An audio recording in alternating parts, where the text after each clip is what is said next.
ശബരിമലയിൽ ഭക്തജന തിരക്ക് തുടരുന്നു. ഇന്ന് ഇതുവരെ 60,000-ത്തിലധികം തീർത്ഥാടകർ ദർശനം നടത്തി. സന്നിധാനത്ത് ദീപാരാധന ചടങ്ങുകൾ പുരോഗമിക്കുകയാണ്. ഗോകുൽ രമേശ് ചേരുന്ന വിവരങ്ങളുമായി. ഗോകുൽ, സന്നിധാനത്ത് നിന്നുള്ള വിവരങ്ങൾ എന്തൊക്കെയാണ്?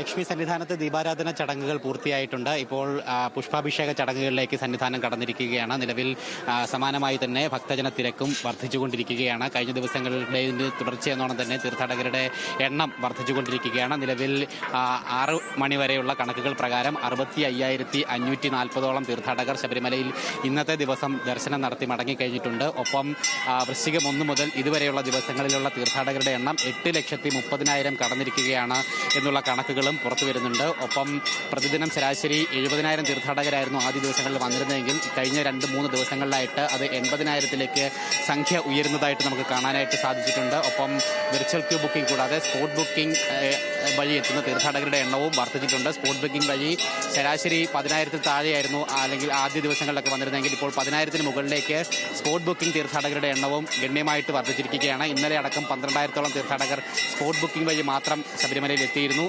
ഇത്തരത്തിൽ സ്പോട്ട് ബുക്കിംഗ് വഴി ദർശനം തേടിയെത്തുന്ന തീർത്ഥാടകരുടെ എണ്ണം വർദ്ധിക്കുന്ന സാഹചര്യത്തിൽ പമ്പയിലും എരുമേലിയിലും സ്പോട്ട് ബുക്കിംഗ് കേന്ദ്രങ്ങൾ വർദ്ധിപ്പിക്കുന്നതിന് വേണ്ടിയിട്ടുള്ള നടപടികൾ ആരംഭിച്ചതായിട്ട് ദേവസ്വം ബോർഡ് അറിയിക്കുകയും ചെയ്തിട്ടുണ്ട്. ഒപ്പം നാളെ 12 വിളക്കാണ് പ്രധാനപ്പെട്ട ഈ മണ്ഡലകാലത്തിലെ പ്രധാനപ്പെട്ട ചടങ്ങുകളിലൊന്നാണ് 12 വിളക്ക് എന്ന് പറയുന്നത്. സന്നിധാനം നാളെ വൈകുന്നേരത്തോടു കൂടി പൂർണ്ണമായിട്ടും ദീപാലങ്കൃതമാക്കി മാറ്റുന്ന വർണ്ണാഭമായിട്ടുള്ള കാഴ്ചകൾ നമുക്ക് നാളെ കാണാനായിട്ട് സാധിക്കും. അതിനു വേണ്ടിയിട്ടുള്ള ഒരുക്കങ്ങളും തയ്യാറെടുപ്പുകളും ഒക്കെ തന്നെ സന്നിധാനത്ത് ആരംഭിച്ചു കഴിയുകയും ചെയ്തിട്ടുണ്ട്. ദേവസ്വം ബോർഡിന്റെയും പോലീസ് ഉൾപ്പെടെയുള്ള വിവിധ വകുപ്പ് ഉദ്യോഗസ്ഥരുടെയും നേതൃത്വത്തിലായിരിക്കും ദീപങ്ങൾ തെളിയിച്ചുകൊണ്ട് ആ ഒരു കാർത്തിക ഉത്സവം 12 വിളക്ക് ഉത്സവം നാളെ സന്നിധാനത്ത് നടപ്പാക്കുന്നുണ്ടാവുക. എന്തായാലും നാളെയും ഇത്തരത്തിൽ സമാനമായി നാളത്തെ ചടങ്ങ് കണ്ട് പ്രാർത്ഥിക്കാനൊക്കെ ആയിട്ട് തീർത്ഥാടകർ വലിയ തോതിൽ എത്തുമെന്ന് തന്നെയാണ് നമ്മൾ പ്രതീക്ഷിക്കുന്നത്. അതോടൊപ്പം തന്നെ നാളെ കഴിഞ്ഞു മുതൽ മലയാളികളായിട്ടുള്ള തീർത്ഥാടകർ കൂടുതലായിട്ട് എത്തിച്ചേരുമെന്ന് നമ്മൾ പ്രതീക്ഷിക്കുന്നു. സ്വാമി ശരണം, എവിടുന്നായിരുന്നു?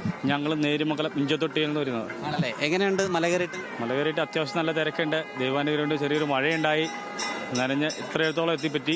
ദൈവത്തിൻ്റെ അനുഗ്രഹം കൊണ്ട് തൊഴുവാനായിട്ട്. പമ്പയിൽ നിന്ന് എപ്പോഴാണ് കയറി തുടങ്ങി? പമ്പയിൽ ഞങ്ങൾ ഒരു 4 മണിയോടുകൂടി കയറിയതാണ്. കുട്ടികളായതുകൊണ്ട് ഞങ്ങൾ ഇടയ്ക്ക് ഇരുന്നാണ് വന്നത്. ഇടയ്ക്ക് മറ്റു ബുദ്ധിമുട്ടുകളൊന്നും ഉണ്ടായില്ല? വെള്ളത്തിനും ആഹാരത്തിനും അനുഗ്രഹം പോലെ കുഴപ്പങ്ങളൊന്നും ഉണ്ടായില്ല. ഇത് ആദ്യമായിട്ടാണ് വരുന്നത്? ആദ്യമായിട്ടാണല്ലേ? പേരെന്താ?